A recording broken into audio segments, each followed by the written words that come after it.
Hey, Izzy here. I have managed it. I've not just done one video and run off. Woohoo! Today I've got a video that was supposed to be going on my TikTok, however after trying to make it for there, I think the format's a bit more suited to over here. I was trying to cram in a lot of information and it wasn't really working, I'll be real with you. Also, we're in this heat wave in the UK at the moment. I'm warm, I don't look my best, I have a big glass of water next to me, I apologise.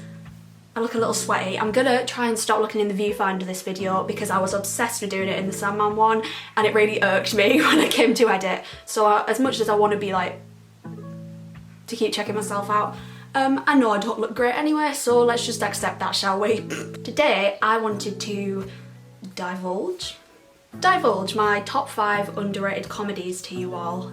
Maybe you're looking for something new to watch, maybe you also like niche British comedy and you want to show that you are also not like other girls and you don't fit into society. Who knows, maybe you're just like me. I've mentioned before on TikTok that I actually have a spreadsheet where I rate every comedy that I've ever seen. Now, I got this idea off one of my Twitter mutuals and it is a very normal thing to do. But basically I really recommend it because when it comes to recommending comedies for people, it's piss easy. You just go, did you like this? Do you like heartfeltness? How funny do you like your comedies? Bang, bang, bang, recommendations for you. Basically what I'm trying to say with this is I love talking about comedy and why it slaps. And these are 5 shows that I don't see talked about enough, I don't think, in terms of comedies. They are brilliant, they are very different. I'll try and explain kind of like the differences between them for people who like sitcoms, for people who like comedy dramas, because there is a mixed bag here. For each comedy, I will say, let's have a look what they're about, where you can watch them in the UK, and other comedies that I think if you've watched and you've liked, then you'll probably like the one that I'm talking about. I'll also mention the type of comedy that they are, sketch show, sitcom, because I don't know what you like, do I? You might not like sitcoms. Don't watch a sitcom. I don't know you. This is obviously spoiler free, by the way, and it's in no particular order. If there's any kind of spoiler essence anywhere, I will mention it and I will put spoiler alert, maybe, spoiler alert at the top of the screen in red writing for you. So, let's go. How long before I get copyright striked on this video? Number 1, Feel Good.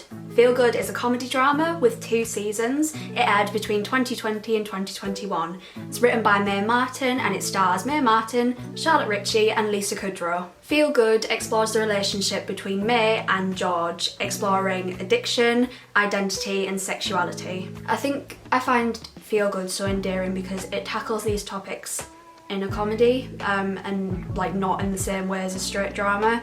And one thing that it does very well is it knows when it's crossed the boundary into like, oh shit, this is a serious topic now, this is different to the comedy. I don't know if that makes any sense, but it's this kind of like light and shade thing that I really do love in comedies, and Feel Good does it very well. Both seasons are very strong. I think the seasons are quite different. I don't know if this is like a widely accepted thing or just a personal thing, but I think they're quite different, make of that what you will. This is a TV show that addresses and approaches bisexual representation, and as someone who wrote her dissertation on bisexual representation, this is very, very refreshing to see. It kind of explores George as a character and, you know, thinking, is she bisexual, is she not bisexual, how does she deal with a queer relationship if she doesn't quite know that she's bisexual. These kind of very distinct issues that are tackled in a very nice way, which for bisexual rep is a rare thing. Same thing with how Mae's gender identity is explored, like it's not the butt of the comedy, it's not the butt of the joke, it just is, and that's very nice. You will see throughout this video I do have a thing for comedies that make me cry as well as laugh. Like I said, it's the light and shade thing that I find so beautiful in comedies. This is very much one of the heartfelt ones on this list. It's a teary one as well as a ha-ha one. Feel Good definitely tugs at the heartstrings and makes you feel invested from the way that it portrays the relationship between Mae and George. You may like Feel Good if you enjoyed This Way Up, I May Destroy You or Starstruck, and if I had to describe Feel Good in one sentence, I would describe it as extremely intelligent and emotional, with an honest look at sexuality. I did write that down before. You may have seen me looking at it, I'm going to be real with you. And you can watch it on Netflix in the UK. Number 2, Green Wing. Green Wing is a sitcom. It's 2 seasons and it aired between 2004 and 2007. It's written by Victoria Pyle and stars Tamsin Gregg, Stephen Mangan and Julian Rhind-Tutt. However, I could go on forever with this cast. You've got Mark Heap, Olivia Colman, Patterson Joseph, oh god, like Pippa Haywood, Michelle Gomez, Sally Phillips, you name them, they're in it. Now, Green Wing is, and I don't put this lightly, it's my favourite sitcom ever. 22 years on this earth, I've seen many, and finally I've made a decision and said, Green Wing is the one. It's the one for me. The show is set in a hospital and it follows the bizarre people that work there. You kind of get, in every 1 hour episode, 1 hour of fun, you get these bizarre kind of vignettes that occur. You get these bizarre kind of vignettes that occur between the characters. Surreal, I think is the way that people usually describe it. You kind of follow the different departments in the hospital, so you're not just with one lot of people. So you've got surgeons, student doctors, the HR department, staff liaison, IT, and sometimes other little bits as well that you get thrown in. And you just kind of follow these farcical situations that manage to unfold themselves. It does get very far-fetched, it's not believable, but it is so much fun. It's so much fun. If you are someone who likes a slow burn romance in a story, this is your new watch. Green Wing is the one for you. It's a surprising slow burn whacked in the middle of a sitcom, and it is so well done. Just as a disclaimer, this show came out in 2004, so you do get the occasional bit of language and the occasional joke that's of its time. And if you want to kind of see more in detail what I mean by of its time, I've put the link in the description for the Does the Dog Die for all of the shows that I'm talking about. If you don't know, Does the Dog Die kind of details things that are in shows, like, is a character homophobic, is there blood, is there racism, just like lots of little things that if you want to find out if they're in a show are on for every single one of these. Some of them you may, here's the spoiler alert, you may get spoilers for some, but they're usually marked.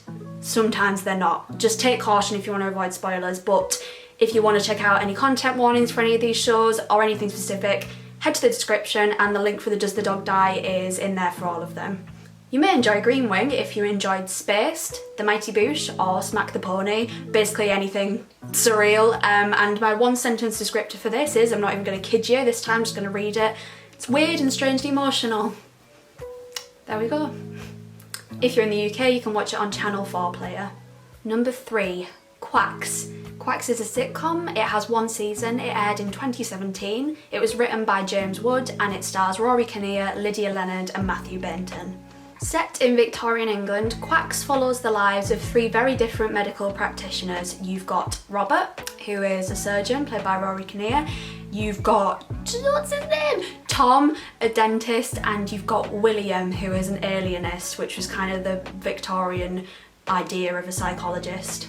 This show really is just like a quick jaunt through these men's lives. I remember this is one that I watched when it actually aired on TV, and hearing that it didn't get a second season, I was like, oh, okay, that's it. It is quick, it's sharp, it's contained. That's very much how I describe it. This is by far the least like heartfelt, emotional comedy on this list. It's blunt, it's gory, it's snappy, it's odd, and it's just a bit of a romp. It's a very Victorian word, romp. Lovely word, isn't it? If you like the Ghosts / Horrible Histories lot, which I think they go by the 6 Idiots or them there, I think professionally, maybe I've made that up. But if you like that lot, then I think you'll be very impressed by the cameos and the cast members that rock up in this show. There's a lot of alumni from that kind of group in Quacks. Quacks is a really good watch if you're looking for something quick to watch. As I mentioned, it's 1 season. It's, I think, 6 half-hour episodes, so it isn't long at all. They didn't try and do anything too confusing with the plot. It happens in this 1 season, and that's kind of it. It maybe could have done with the 2nd season, but I know the reviews are quite mixed for it. So you might not like Quacks, you might like it, you might not. Maybe this is the Marmite comedy of the list. Also, Andrew Scott is Charles Dickens. He is wonderful, isn't he? It's brilliant casting. He's an absolute arse. You may want to check the Does the Dog Die for this if you don't do too well with like gory or medical scenes. It's different to Green Wing in the way that it does medical scenes, in that Green Wing just isn't believable one bit. And Quacks is exaggerated, but it is bloody, it is gory. I did the majority of the Does the Dog Die for this, so I think I did all the bits to do with the medical bits. I've explained kind of like when blood comes in, but basically it's the minute you press play on episode 1, you're in the gory route, so you might want to check if you're affected by stuff like that. You may like Quacks if you enjoyed Our Flag Means Death, The Witch Hunter or Ghosts, and my one sentence for Quacks is a quirky watch with some brilliant characters. Why not? You can watch it on BritBox in the UK. Number 4, This Way Up. This Way Up is a comedy drama with 2 seasons. I think there's another one coming. It started out in 2019 and it's written by Aisling Bea and stars Aisling Bea and Sharon Hogan. This Way Up follows Anya, a teacher who is navigating various odd relationships in her life, including with her family, her friends, her students and her lovers. This Way Up has a fucking good plot. It is unique. It's lasted extremely well over the 2 current seasons. Both seasons do something quite different, but still have this really good character line for Anya running all the way through. The characters are complex, the characters are beautiful, and I'd say that This Way Up is possibly the most drama-esque of the 5. It might be kind of on a level playing field with Feel Good, but it's definitely more drama comedy than comedy drama, if that makes any sense at all. My favourite episode of This Way Up has to be when Anya and Shauna's mother visits them in series 1. You get this packed episode with smashing writing and just these insane performances in it. It's a very good watch. Again, I think the episodes are only like 20-25 minutes, so if you're wanting something quick to get through, This Way Up's a really good option. You may like This Way Up if you enjoyed Fleabag, Back to Life or Flowers, and my one sentence for This Way Up is delicate yet messy, complicated yet tidy, funny yet sad. Eat your heart out, Tennyson. You can watch This Way Up on Channel 4 Player. Number 5, Alma's Not Normal. Alma's Not Normal is a sitcom. It's 1 season currently with a 2nd season coming, and it started airing in 2021. It's written by Sophie Willan and stars Sophie Willan, Lorraine Ashbourne and Siobhan Finneran. The show follows Alma, an aspiring actress who has grown up in the care system. Now, this is another show that I watched as it aired, and oh my god, is this show a breath of fresh air to comedy. It is so unique, it is different. You will not see a story like this in any other comedy, and it's brought to life so beautifully by Sophie Willan in her acting and her writing, because this is based on her own life experiences.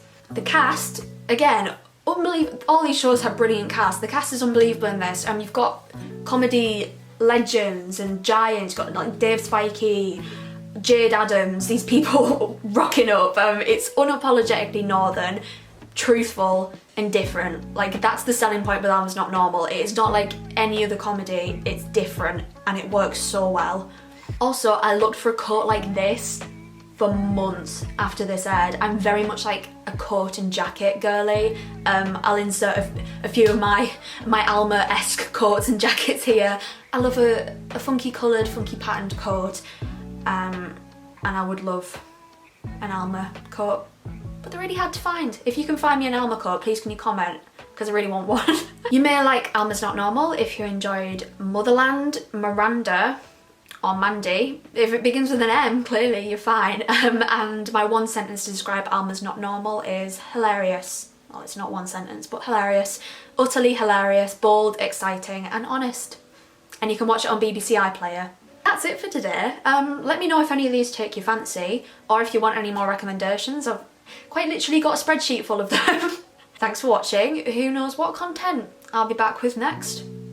Life is but a mystery. Bye bye all.